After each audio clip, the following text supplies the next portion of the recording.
Hello friends, आपका स्वागत है हमारे चैनल पर। मेरा नाम है ध्रुव और आप लोग देख रहे हैं द लर्नर्स कम्युनिटी। आज की वीडियो में हम बात करेंगे सिक्स्थ सेमेस्टर का बीए प्रोग्राम में इंग्लिश का एक सब्जेक्ट आता है। सब्जेक्ट का नाम है वुमेन्स राइटिंग। ये क्वेश्चन पेपर आपके प्रीवियस ईयर एग्जाम मतलब 2025 में जो फर्स्ट टाइम एग्जाम हुआ था सिक्स सेमेस्टर का एनईपी के अंतर्गत, उसका ये क्वेश्चन पेपर है। ठीक है, आज की वीडियो में हम इस सब्जेक्ट के इस क्वेश्चन पेपर को देखेंगे और ये question paper the only question paper available है, ठीक है, इस सब्जेक्ट के बारे में या फिर उस ईयर का। ठीक है, तो आप इस वीडियो को एक बार कंप्लीट देखिए ताकि आपको आइडिया लग जाएगा। हो सकता है और भी क्वेश्चन अलग अलग जगह अवेलेबल हो, तो इसको आप एक बार जरूर चेकआउट करिए, इंपॉर्टेंट है आप लोग के लिए। चलिए वीडियो को शुरू करते हैं। वुमेन्स राइटिंग सिक्स सेमेस्टर में आपका क्वेश्चन पेपर आता है। ये यूनिक पेपर कोड ये रहा। क्वेश्चन पेपर की अगर हम बात करें तो यहाँ पे आप देख सकते हैं ये क्वेश्चन पेपर में दो पार्ट है, पार्ट ए और पार्ट बी, दोनों कंपलसरी है। ठीक है, पार्ट ए में आपको सारे क्वेश्चन करने हैं, पार्ट बी में तीन क्वेश्चन करने हैं। मतलब एक तरीके से तीन क्वेश्चन पार्ट ए में है, तीन क्वेश्चन पार्ट बी में है। टोटल आपको छह क्वेश्चन जो है अटेम्प्ट करने हैं। अब हम बात करते हैं हमारे क्वेश्चन पेपर की। ठीक है, क्वेश्चन पेपर की अब देखते हैं। पहला क्वेश्चन आपका यहाँ पे आता है। ठीक है, पार्ट ए में तीन, पार्ट ए से तीन क्वेश्चन करने हैं, 10-10 नंबर के तीनों क्वेश्चन है। क्वेश्चन नंबर 1 के ए में पूछा गया right short note on Albert's influence on Harpo. ठीक है, एल्बर्ट एल्बर्ट्स का जो इन्फ्लुएंस था किस पे, हार्पो पर, उसके बारे में आपको शॉर्ट नोट लिखना है। 10 नंबर का है तो काफी अच्छा डिटेल में आपको लिखना होगा। फिर या तो आप ये वाला कर सकते हैं, ए वाला पार्ट, या फिर आप बी वाला अटेम्प्ट कर सकते हैं। बी में क्या पूछा गया है कि एक स्टेटमेंट दी गई। स्टेटमेंट क्या है? I am not afraid of God anymore, I love God. मैं भगवान से डरता नहीं हूं अब और ज्यादा, मैं भगवान से प्यार करता हूं। ठीक है, तो ये हो जाती है आपकी statement. Right a short note on the evaluation of speakers relationship with God in the light of these lines। ठीक है, अब आपको क्या करना है, यहाँ पे शॉर्ट नोट लिखना है। जो राइटर है जिसने ये लाइन लिखी है उसका के बारे में। ठीक है, कि भाई वो गॉड से क्या रिलेशनशिप है उसके बारे में, मतलब गॉड से उसका क्या रिलेशनशिप है, इन लाइनों के आधार पर आपको ये बताना है। क्वेश्चन नंबर 1 होता है। क्वेश्चन नंबर 2 आता है जिसमें आपसे पूछा गया है ए में कि right short note on the significance of the narrator's secret general in yellow wallpaper. The yellow wallpaper में जो नरेटर है, जो कहानी बता रहा है आपको, ठीक है, उसकी जो सीक्रेट जनरल है। ठीक है, जनरल मतलब वो जो एक किताब लिखा करता था, ठीक है, सीक्रेटली कुछ चीजें लिखा करता था, तो उसकी जो इंपॉर्टेंस है वो आपको यहाँ पे बताना है। उन इंपॉर्टेंस के ऊपर आपको एक शॉर्ट नोट लिखना है। इंपॉर्टेंस भी नहीं बतानी, एक तरीके से हम ये कहेंगे, आपको उसके ऊपर शॉर्ट नोट जो की होता है, संक्षिप्त टिप्पणी, वो आपको करनी है। क्वेश्चन नंबर 2 के और में आप देखेंगे तो यहाँ पे भी आपको एक स्टेटमेंट बेस्ड क्वेश्चन ही देखने को मिलता है। ठीक है, क्वेश्चन क्या है? People put birds in cage for their own amusement. Well, I was like a caged bird and I would have to remain in the cage for life. Identify the narrator and critically comment on the restrictions imposed upon a housewife is despite in the text। अब समझिए, यहाँ पे उदाहरण लिया गया है किनका, मतलब एग्जाम्पल लिया गया है चिड़ियाओं का, कि हम लोग चिड़ियाओं को क्या करते हैं, जो पिंजरा होता है उसमें डाल के रखते हैं अपने मजे के लिए। ठीक है, ठीक है, और मैं क्या हूं, मैं वो चिड़िया हूं, मैं जो कि उसमें ही रहना। आई वाज लाइक, मैं क्या थी, मैं चिड़िया थी जो कि हमेशा उसमें रहती थी, किसमें, पिंजरे में। And I would have remain in a cage for my life, और मैं पूरी अपनी जिंदगी पिंजरे में ही रही। अब यहाँ पे आपको क्या करना है, यहाँ पे आपको पहले तो बात करना है कि नरेटर क्या कहना चाहता है, नरेटर कौन है और नरेटर क्या कहना चाहता है। उसके बाद अब आपको ये जो सिचुएशन मैंने बताई, यहाँ पे हाउस वाइफ का भी यही होता है कि भाई एक बार शादी कर रहा है, उसे घर में ठूस दिया, ठीक है, घर में रख दिया, और कहा कि भाई अब तू जिंदगी भर इसी घर में काम करेगी। ये क्या होता है, नैरेटिव होता है लोगों का कि भाई हाउस वाइफ आई है तो वो घर में रहकर ही काम करेगी, वो घर के बाहर की चीजें नहीं देख सकती, घर के बाहर नहीं निकल सकती। ठीक है, वो सारी चीजें, तो इस चीज को, इस सिनेरियो को, हाउस वाइफ वाले सिनेरियो को इस लाइन से आपको कंपेयर करके एक्सप्लेन करना है। ठीक है, इतना मैंने आपको बता दिया, आप एक बार वर्ड पढ़ के समझिएगा। ठीक है, क्वेश्चन नंबर 3 आता है कि identify and critically comment on the following lines. यहाँ पे पहले तो आपको इन लाइंस को आइडेंटिफाई करना है कि ये कहां से ली गई है। फिर उसके बाद इन्हीं लाइंस के ऊपर आपको क्या करना है, क्रिटिकली कमेंट भी करना है, इन लाइन को एक्सप्लेन भी करना है कि नैरेटर हो गया या फिर जो राइटर हो गया वो क्या कहना चाहता है। ठीक है, और वाले ऑप्शन के साथ चाहे तो आप ए वाले पार्ट की लाइंस को चेक कर सकते हैं या तो बी वाले पार्ट की लाइंस को चेक कर सकते हैं, काम सेम ही रहेगा आपका।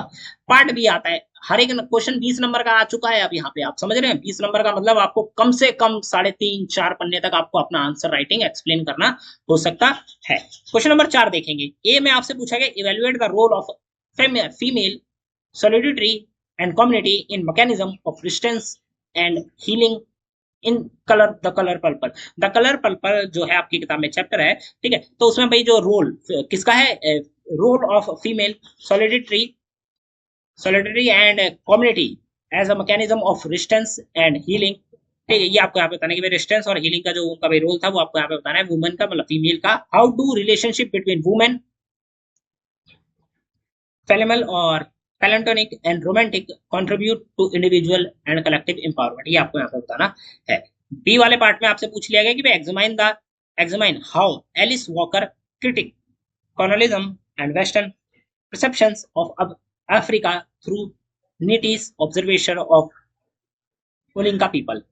ओलिंका पीपल, ठीक है भाई, ओलिंका पीपल का ऑब्जर्वेशन करने के बाद, ठीक है, जो एलिस वॉकर है वो क्या करती है, क्रिटिसाइज करते हैं किस चीज को, कॉलोनिज्म को। भाई जो औपनिवेशिक बात था कि मतलब विदेश से लोग आए, किसी और देश में घुस गए और वहां पे उन्होंने कब्जा कर लिया, और वेस्टर्न का जो परसेप्शन है ऑफ अफ्रीका थ्रू, ठीक है, नेटिव्स, भाई अफ्रीका का वेस्टर्न के जो लोग थे, ठीक है, वेस्टर्न कंट्री जैसे कि अमेरिका हो गया, कनाडा हो गया, ये सारी चीजें जो वेस्टर्न में आती है, उनका जो परसेप्शन था किनका, ऑफ अफ्रीका, अफ्रीका के लिए, थ्रू किसका, किसके थ्रू, नेटी के थ्रू, जो कि उनका नेटी का क्या है, ऑब्जर्वेशन करा गया था भाई, ऑब्जर्व किया गया था, तो उन्हें तो वो आपको यहाँ पे बताना है।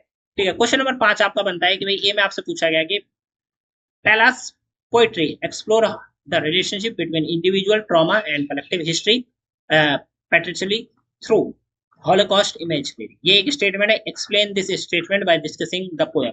ठीक है, आपको पोएम को डिस्कस करके इस स्टेटमेंट को क्या है, एक्सप्लेन करना है। यहाँ पे पोएम की एक लाइन दी गई है, ठीक है, यहाँ पे ऊपर की तरफ आते हैं तो वो आपको पोएम की एक लाइन दी गई थी, बस उतना ही है। ठीक है, फिर आ जाता है क्वेश्चन नंबर 5 के और वाला ऑप्शन, तो यहाँ पे आपको बी वाले में देखने को मिलता है, how does Emily Dickinson's I am wife, I have finished that interrogate the construct of gender identify, ठीक है, इंट्रोगेट, अब आपको क्या करना है, इंट्रोगेट करना है the construct of gender identity and social roles of women in 19th century. 19वीं शताब्दी में वुमेन्स का जो रोल था, ठीक है, आइडेंटिफाई करना है उसको, ठीक है, वुमेन्स का जो रोल था, और उसको इंटेरोगेट भी करना है, उसकी जांच पड़ताल भी आपको ही करनी है। In your answer consider how the speaker navigate और resist the dichotomy between wife and woman. ठीक है, जो वाइफ और वुमन के बीच में डिस्टोमनी थे उसके बारे में आपको यहाँ पे बताना है। क्वेश्चन नंबर 6 आ जाता है, यहाँ पे ये में आपसे पूछा गया है कि भाई क्रिटिक्स जो होता है, critics of medical authority the yellow wallpaper, yellow wallpaper में how does the story expose the intersection of gender, mental health and patriarchal control in 19th century medicine. ये आपको यहाँ पे बताना है। और वाला ऑप्शन आ जाता है यहाँ पे आपका डू यू अग्री वाले में पूछा गया कि भाई, अब आप यहाँ पे कुछ क्वेश्चन ऐसे भी आते हैं जहाँ पे आपसे पूछा जाएगा, ये क्वेश्चन का आंसर कहीं और नहीं मिलेगा आपको, अपने अकॉर्डिंग अगर आपने क्वेश्चन मतलब पोएम पढ़ी है, चैप्टर पढ़ा है, तो आप इजिली लिख पाएंगे। Do you agree that poem written by woman are personally yet political in nature. ठीक है, वुमन के द्वारा अगर कोई पोएम लिखी गई है तो वो पर्सनली होती है या पॉलिटिकल इन नेचर। ठीक है, give reason for your answer with the reference of any two poet in your course. ठीक है, अब आपको इस चीज का क्या देना है, रीजन भी देना है और इसे एक्सप्लेन भी करना है, और कहाँ से, आपकी किताब में से 2 चैप्टर या 2 जो पोएम्स है कोर्स में से उठा के आपको करना है।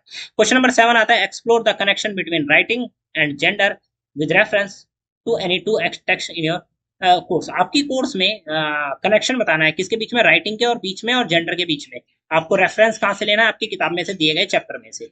बी में आपसे पूछा गया, discuss the female body as a site of obstruction as well as empowerment using at least 2 texts that you have read in this paper। ठीक है, आपने इस पेपर में वही 2 टेक्स्ट जो पढ़े हैं, अपनी किताब में भी 2, अगर 2 टेक्स्ट पढ़े हैं, तो female body as a site of operation, मतलब फीमेल बॉडी को इस तरीके से दिखाया गया कि भाई हम उन्हें दबा सकते हैं। दबाने का मतलब कि उनके ऊपर हम कब्जा कर सकते हैं। कब्जा करने का एक तरीके से ये कह सकते हैं भाई, हम लेकर आए तो हम उन्हें दबाकर क्या घर में रखवा सकते हैं, उन पे जबरदस्ती करके भाई घर में उन्हें दबाव देकर चीजें करवा सकते हैं। तो वो सारी प्रोसेस आपको यहाँ पे बतानी है। ठीक है, और as well as empowerment using, ठीक है, एम्पावरमेंट मतलब उन्हें पावरफुल बनाना। तो एम्पावरमेंट यूजिंग एटलीस्ट 2 टेक्स्ट, आपकी किताब में जो 2 टेक्स्ट दिए गए हैं उनका यूज करके आपको इस चीज को एक्सप्लेन करना है। ठीक है, एक बार इस क्वेश्चन पेपर को आप जरूर पढ़िएगा। यहाँ पे मैंने सारे क्वेश्चन दिखा दिए हैं, आपको इनको पढ़ के जाना है। एग्जाम से पहले एक बार पढ़ के जाइए, इन क्वेश्चंस को रीड आउट करके जाइए, समझ के जाइए, आप लोग इजीली एग्जाम में आंसर राइटिंग कर पाएंगे। अगर आप क्वेश्चन छोड़ के आते हैं तो आपके नंबर तो डायरेक्टली काट लिए जाएंगे। तो इस बात का ध्यान रखना कि क्वेश्चन तो छोड़कर नहीं ही आना है आपको। ठीक है, women writing bachelor of arts, मतलब ये इंग्लिश, ठीक है, BA programme English 6 semester discipline में आपका ये सब्जेक्ट है। 25 में आपका पिछले साल ये क्वेश्चन पेपर आया था, तो इस साल ये इंपॉर्टेंट है आप लोगों के लिए, तो एक बार पढ़कर जरूर जाइए। यहाँ पे आपकी वीडियो खत्म होती है, मिलते हैं अगली वीडियो में। Thanks for visiting on my channel guys.